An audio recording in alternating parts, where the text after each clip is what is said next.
देखो छात्रों, दूसरी लघु कथा है यानी दूसरी छोटी कथा है सही उत्तर। सही उत्तर यानी सही जवाब।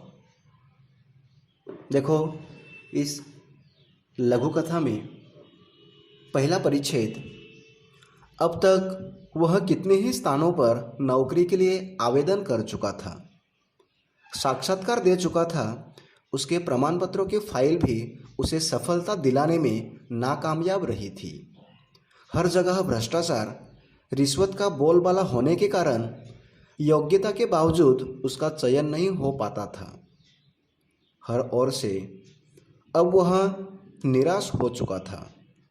भ्रष्ट सामाजिक व्यवस्था को कोसने के अलावा उसके वश में और कुछ तो था नहीं।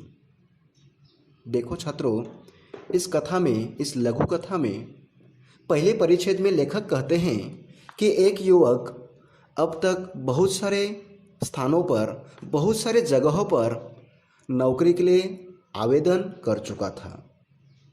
आवेदन करना यानी किसी काम के लिए की जाने वाली प्रार्थना। वह युवक साक्षात्कार दे चुका था। साक्षात्कार देना यानी मुलाकात दे देना। परंतु आज तक उस युवक के प्रमाण पत्रों की फाइल भी उसे सफलता दिलाने में नाकामयाब यानी असफल रही थी। लेखक कहते हैं कि हर जगह भ्रष्टाचार, रिश्वत का बहुत ही ज़्यादा प्रभाव होने के कारण योग्यता होने के बावजूद भी उसे चुना नहीं जाता था और इसलिए वह युवक बहुत ही ज़्यादा निराश हो चुका था। आज फिर उसे साक्षात्कार के लिए जाना है। अब तक देश प्रेम, नैतिकता, शिष्टाचार, ईमानदारी पर अपने तर्कपूर्ण विचार बड़े विश्वास से रखता आया था, लेकिन इसके बावजूद उसके हिस्से में सिर्फ असफलता ही आई थी।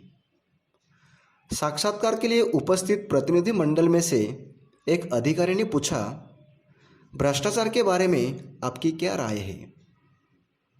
भ्रष्टाचार एक ऐसा कीड़ा है जो देश को घून की तरह खा रहा है।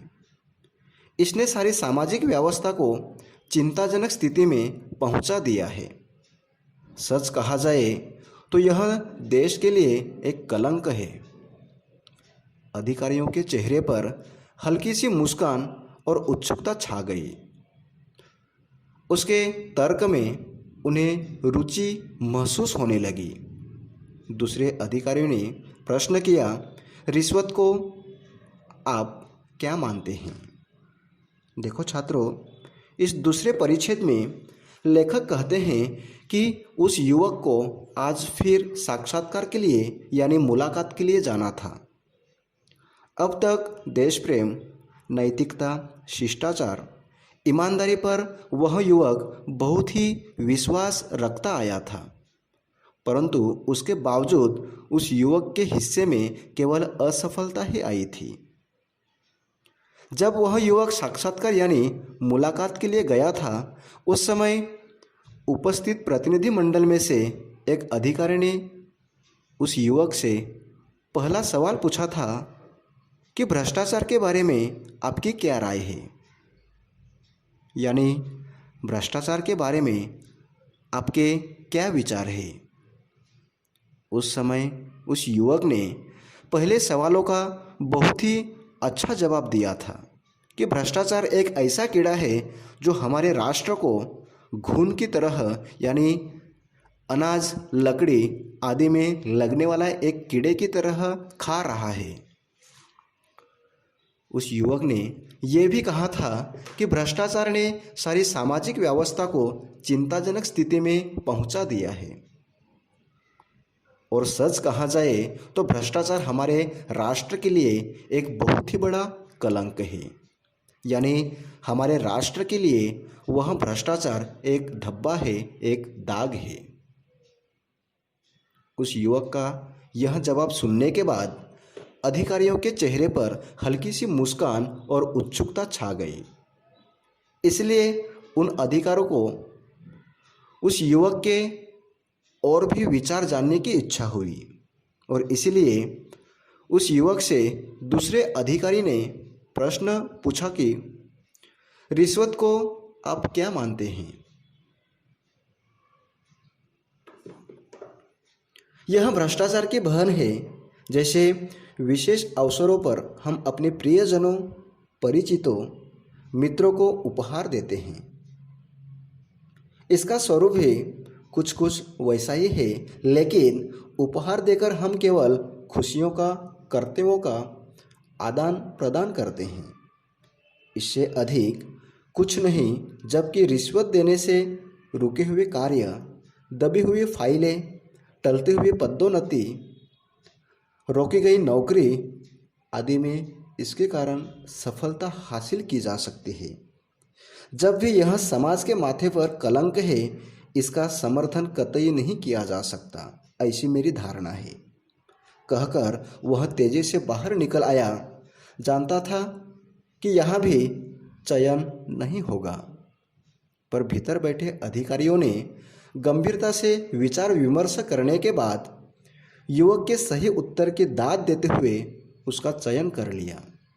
आज वह समझा कि सत्य कुछ समय के लिए निराश हो सकता है, परंतु परास्त नहीं।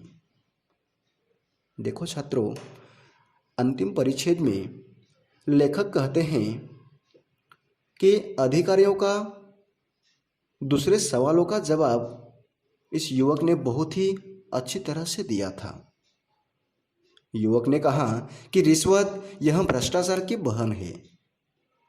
उस युवक ने यह भी कहा कि विशेष अवसरों पर हम अपने प्रियजनों, परिचितों, मित्रों को उपहार यानी भेंट देते हैं। वह उपहार देकर हम केवल खुशियाँ या अपने कर्तव्य का आदान प्रदान करते हैं, परंतु रिश्वत देने से रुके हुए कार्य, दबी हुई फाइलें, टलती हुई पदोन्नति यानी बढ़ती, रोकी गई नौकरी आदि में सफलता हम सहजता से प्राप्त कर सकते हैं।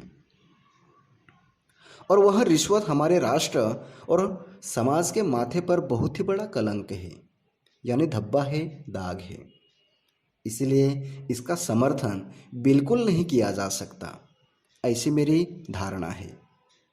देखो छात्रों, दूसरे सवालों का जवाब यानी रिश्वत के बारे में यह सारी बातें कहने के बाद वह युवक बहुत ही तेजी से बाहर निकल गया।